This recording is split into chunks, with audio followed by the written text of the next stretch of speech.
che dopo è state bloccate pur tenude segrete per Heinz e è state all'ultimo bloccate dal referendum quintri il nucleare. Ma in che Passate lingua è? che Non ipotesi è una lingua, parlano in l'elettrodotti dialetto friulano. Dialetto friulano. Il furlan è una lingua? Ah sì? Per sé? Tu has di sapere che in realtà, per scienze linguistiche, non esiste una vera differenza fra una lingua e un dialetto.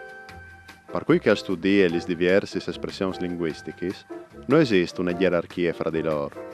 Si può dare dire che tutte le lingue hanno tanti dialetti, tal senso che hanno dal basso.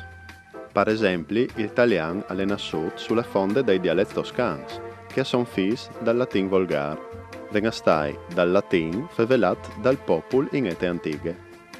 In summis, di c'è che alle lingue e c'è che alle dialetti non è un problema linguistico, ma mentale. Il furlan ha tenuto tanto che una lingua, perché rispetta altri favelis, ha una serie di caratteri particolari. Per esempio, a livello di fonetiche, vengastai di sons, ha la caratteristica doppie schiere di vocali corti e lunghi e ha mantenuto i sons t e g che per antichi si chiamavano anche in altro. A livello di morfologie, vengastai di strutture e grammatiche, ha pronoms differenti per il dativ e per l'accusativ e al dopo un pronom in più per tutte le persone. A livello storico, ha avuto un sviluppo unitario in tutta la regione e è stata unitaria anche la storia dal look dove si è sviluppato il furlan, vengastai il friul. La storia letteraria furlane è vecchia di secoli e è siore e è continua. I primi documenti la che assaltano fur per aulis o espressioni furlanis sono dal 200 e le prime lirichis sono dal 300.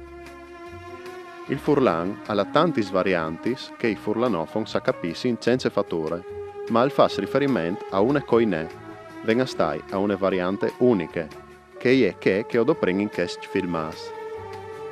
Le storie letterarie furlane dal 800 in ca, ma avevi già provato dal 500, si è sempre cercato di fare su un modello di lingue per scritture che è sedi comune, stabile e regolare.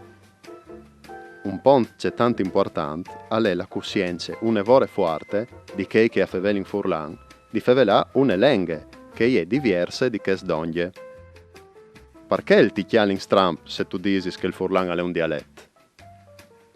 L'ultimo punto a pro da definizione del furlan, tanto che una lingua, è il riconoscimento delle bande delle istituzioni. Questa è arrivata una vorone tardi.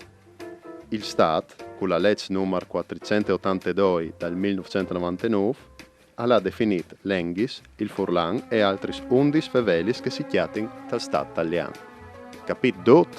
Sicuro? Brav che il frott!